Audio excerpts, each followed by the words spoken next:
kita berdoa terlebih dahulu. Ketua-ketua silakan dipimpin berdoa. Baiklah, sebelum memulai pelajaran pada pagi hari ini, marilah kita berdoa. Berdoa dimulai. Berdoa. Baiklah, selanjutnya Ibu akan mengabsen kelas 12 farmasi. Ada yang tidak hadir hari ini? Tidak, Bu. Tidak ada, Bu. Oke. Baik, berarti 10 orang hadir semua hari ini? Ya, Bu. Siap untuk memulai pelajaran hari ini? Ya. Baik. Materi kita hari ini tentang pelayanan obat bebas terbatas, dan perbekalan kesehatan. Kemudian, sebelum memasuki materi, kita akan Ibu akan menyampaikan tujuan dari pembelajaran kita hari ini. Di mana tujuan pembelajaran kita hari ini, siswa mampu melakukan pelayanan obat bebas terbatas, dan perbekalan kefarmasian. Nah, selanjutnya sebelum kita memasuki materi, Ibu akan melakukan pretest terlebih dahulu untuk mengukur pengetahuan awal kalian tentang bagaimana pelayanan obat bebas terbatas, dan perbekalan kesehatan. Kalian tinggal acungkan tangan jika ada yang bisa menjawab, ya. Oke. Pertanyaan pertama, apa bedanya obat bebas dan bebas terbatas? Ada yang tahu? Bu. Oke, Cantika silakan. Obat bebas adalah obat yang dapat diberikan tanpa resep dokter dan bisa didapatkan di apotik, toko obat, dan warung. Sedangkan obat bebas terbatas adalah obat yang dapat diberikan tanpa resep dokter dan bisa didapatkan di apotik dan toko obat yang sudah berizin. Baik, jawaban dari teman kalian Cantika sudah cukup bagus. Untuk pertanyaan selanjutnya, coba berikan contoh obat bebas terbatas, dan perbekalan kefarmasian. Bu. Oke, silakan. Contoh obat bebas yaitu paracetamol, contoh obat bebas terbatas yaitu Paramex, contoh perbekalan kesehatan yaitu Betadine. Oke, baik. Ada lagi yang ingin menambahkan? Saya, Bu. Silakan. Contoh obat bebas seperti obat Injana, sedangkan contoh obat bebas terbatas seperti obat Actifed, sedangkan contoh obat perbekalan farmasi seperti alkohol. Baiklah, terima kasih dari jawaban dari kedua teman kalian. Benar yang teman kalian tadi bilang bahwa contoh-contoh yang mereka sebutkan adalah contoh dari obat bebas terbatas, dan perbekalan kefarmasian. Sekarang untuk menggali lebih dalam lagi terkait pengetahuan bagaimana pelayanan obat bebas terbatas, dan perbekalan kefarmasian, silahkan kalian baca literatur yang ada di pojok baca, dan waktu kalian hanya 5 menit. Baik, sekarang Ibu persilahkan kalian untuk memperdalam lagi materi tersebut di pojok baca.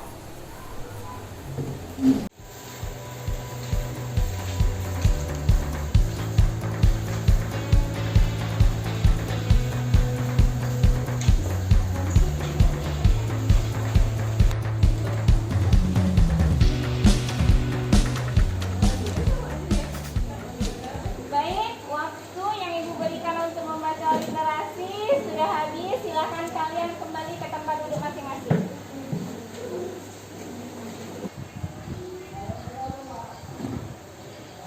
Baik, kalian sudah membaca literatur tadi ya, tentang pelayanan obat bebas terbatas, dan perbekalan kesehatan. Nah, sekarang kita akan melakukan diskusi dan tanya jawab menggunakan smart card.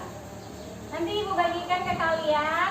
Ada pernyataan dari Ibu, kalian cukup jawab angkat ini aja, benar atau salah. Paham? Paham ya. Baik, ini akan Ibu bagikan.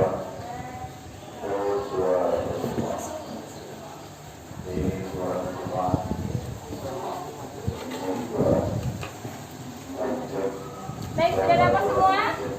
Sudah paham bagaimana tadi permainannya? Sudah. Baik, Ibu akan memberikan pernyataan yang pertama. Obat Promax termasuk kategori obat bebas terbatas. Benar atau salah? Benar.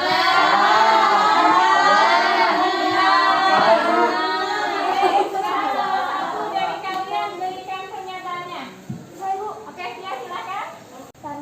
Promat itu logonya berwarna hijau. Jadi seharusnya obat bebas, bukan obat bebas terbatas. Baik, kita akan cek obat Promat itu termasuk dalam kategori obat bebas atau obat bebas terbatas. Nah, ini obat Promat di mana dalam kemasannya ini terdapat lambang atau logo apa? Warnanya hijau. Berarti Promat termasuk dalam kategori obat bebas. Baik, untuk pernyataan selanjutnya adalah obat kumur termasuk dalam kategori obat bebas terbatas dengan tanda peringatan nomor 1. Benar atau salah? Salah. Baik, salah satu orang benar pendapatnya. Saya, Bu. Silakan. Ya salah, karena kan obat betadin itu termasuk obat bebas terbatas dengan tanda peringatan nomor 2, yaitu hanya untuk dikumur, jangan ditelan.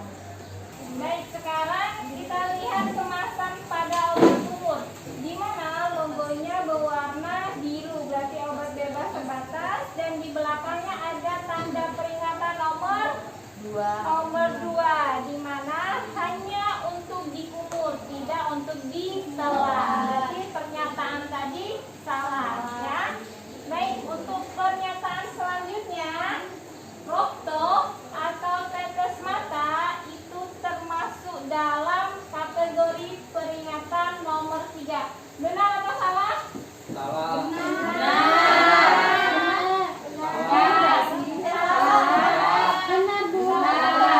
Boleh berikan pernyataannya? Saya, Bu. Oke, silakan Fadila.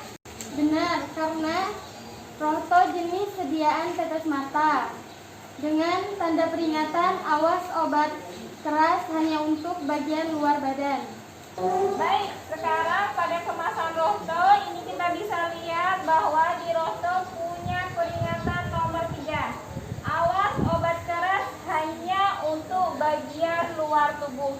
Jadi pernyataan tadi adalah benar. Baik, diskusi dan tanya jawab menggunakan smart card kita selesai sampai di sini. Kemudian kita lanjutkan role play pelayanan kefarmasian, di mana kita akan bagi menjadi 5 kelompok. Setiap kelompok terdiri dari 2 siswa, dan setiap kelompok ini salah satu bertindak sebagai pasien dan salah satu bertindak sebagai apoteker. Baik, dipersilahkan kalian mempersiapkan diri.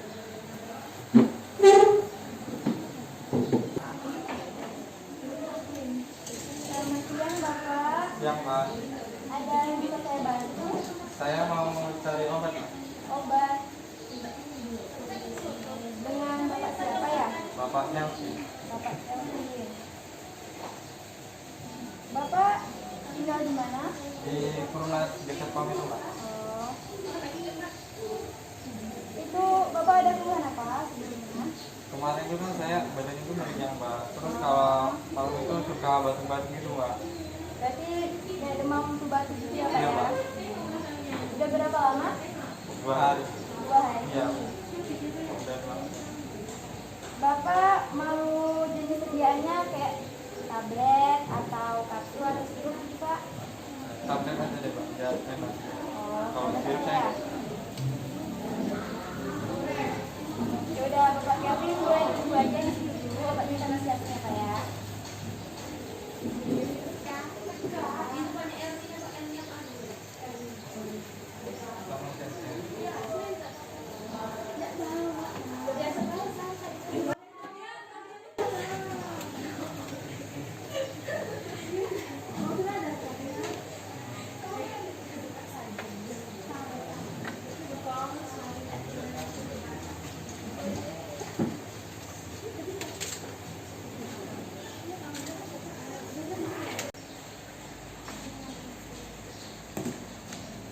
Bapak Kelvin, Iya, Pak. ini obatnya ada 2 jenis ya, Pak ya. Yang ini obat vitaminnya untuk demam flu batuknya. Yang ini vitamin C-nya untuk meningkatkan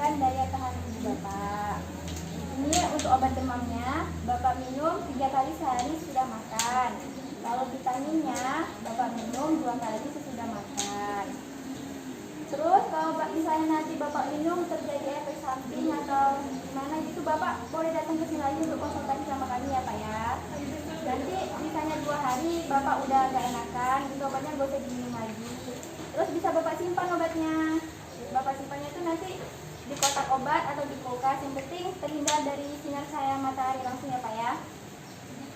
Terus kalau misalnya Bapak mau pakainya lagi, Bapak lihat dulu obatnya, kemasannya rusak atau enggak, terus warnanya berubah atau enggak. Kalau misalnya warnanya udah berubah, gak usah diminum lagi ya Pak ya.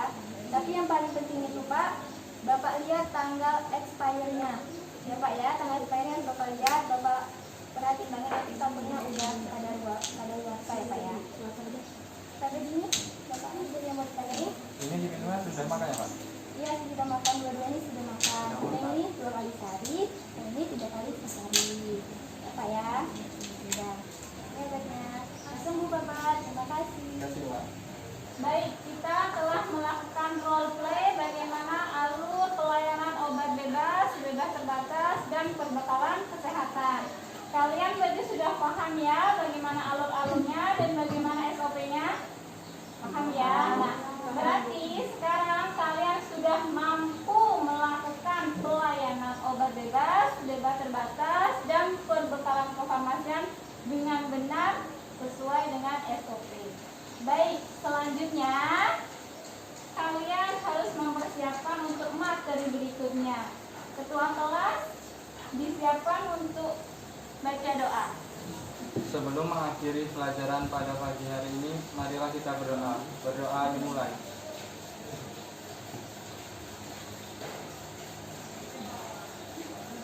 Berdoa selesai. Baik, materi kita cukupkan hari ini.